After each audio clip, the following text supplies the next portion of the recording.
Vamos lá. O que matriz SWOT é? Né? O que é a matriz SWOT, a matriz FOFA, a matriz FFO, ela traz para a gente? Ela traz nada mais, nada menos do que uma comparação, um cruzamento entre ambiente interno, ou seja, a própria organização, e ambiente externo, o meio, o ambiente fora da organização. Marco, como é que eu sei que é ambiente interno ou que é ambiente externo?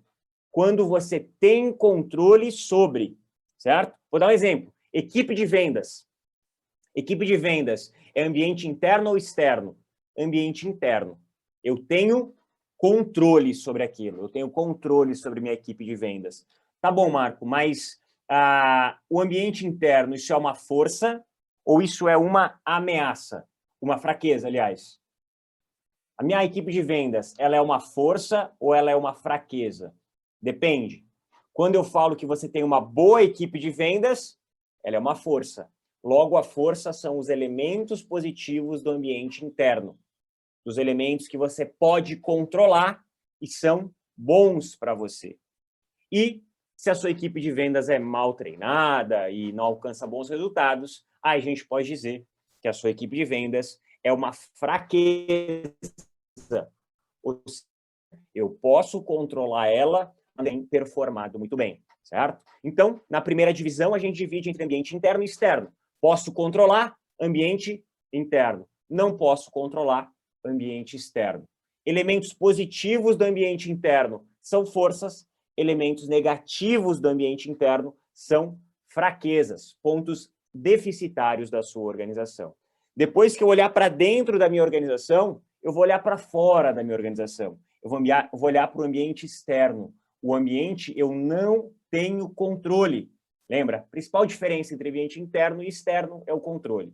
O ambiente externo eu não tenho controle. São aquilo que nós nos comportamos, certo? A organização tem que se comportar em relação àquilo. Ela não pode alterar aquela realidade. E aí a gente tem os elementos positivos, que são oportunidades, ou seja, ondas que você pode surfar, e ameaças seriam os elementos negativos. Pontos de atenção que você precisa estar atento e manobrar diante a uma possível crise ou algo do gênero. Muitas pessoas dizem assim, Marco, eu não vou planejar porque a gente tem a incerteza e a gente pode ter ameaças nesse meio tempo, e aí o que adianta eu planejar? E é justamente o contrário. Quando você tem uma ameaça que você consegue vislumbrar, nem que seja no longo horizonte, isso significa dizer que essa ameaça, quando acontecer, vai ter impactos negativos. Lógico, mas os impactos negativos serão mitigados. E não só os elementos negativos, não só as ameaças, as oportunidades. Uma importante leitura de oportunidades, faz com que você possa aproveitá-las com facilidade. E muitas vezes, enquanto está todo mundo olhando para o ponto negativo, você está olhando para o ponto positivo e surfando uma onda que é do meio, que não foi necessariamente você que construiu, mas que você sabe aproveitar. Tá certo? Então, aqui a gente já tem uma noção desse cruzamento, né? Ambiente externo, a gente tem oportunidades e ameaças. Ambiente interno, forças e fraquezas. Né? Forças e fraquezas, você vai pensando em forças e fraquezas. Marco, o que eu faço com as minhas fraquezas? O que eu tenho que fazer com as fraquezas da minha organização? Traçar estratégias para mitigar os efeitos ou transformá-las em forças. Né? A gente estava usando o exemplo de equipes de vendas mais mal treinadas, no caso. Será que a gente pode treinar? Será que a gente pode contratar novas pessoas? Será que a gente pode investir em alguma espécie de desenvolvimento? A gente só tem como melhorar aquilo que a gente consegue identificar. Então, o primeiro ponto, identificar essas fraquezas para que você possa melhorar e aquilo que é deficitário se tornar neutro ou, quem sabe, né, digamos, o elixir da vida aqui é que você consiga transformar uma fraqueza numa força. Marco, o que eu faço com as minhas forças? Coloque elas para rodar, coloque elas no campo. Não tem nada pior do que você ficar guardando um as que você tem na manga, certo?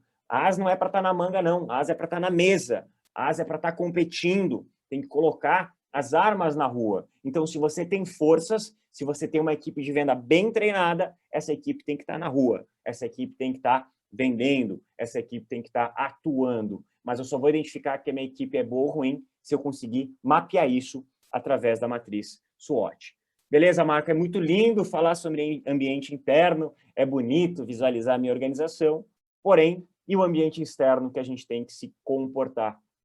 Retomo aquilo que eu falei, Quando a gente tem as ameaças, a gente tem que lidar com planos de mitigação dessas ameaças, a gente tem algumas ferramentas chamadas de gestão de risco, para que você possa minimizar os efeitos negativos dessas ameaças. E quando eu falo de oportunidades, aí sim, quem está ligado nessas oportunidades, quem consegue pegar o vácuo dessas oportunidades, consegue surfar excelentes ondas e caminhar sendo impulsionado nessas direções. O Tejon trouxe diversas oportunidades para a gente aqui, abriu e mostrou diversas portas para a gente, apresentou possíveis ameaças, então é muito oportuno que a gente reflita sobre isso e coloque as nossas organizações, os nossos diretores, os nossos colaboradores para refletir em conjunto.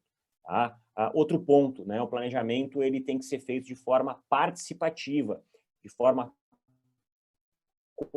colaborativa dentro da sua organização. Independe se é uma organização pequena, média ou grande, procure colocar as pessoas para discutir para que a gente possa extrair pontos positivos, pontos negativos e assim sucessivamente.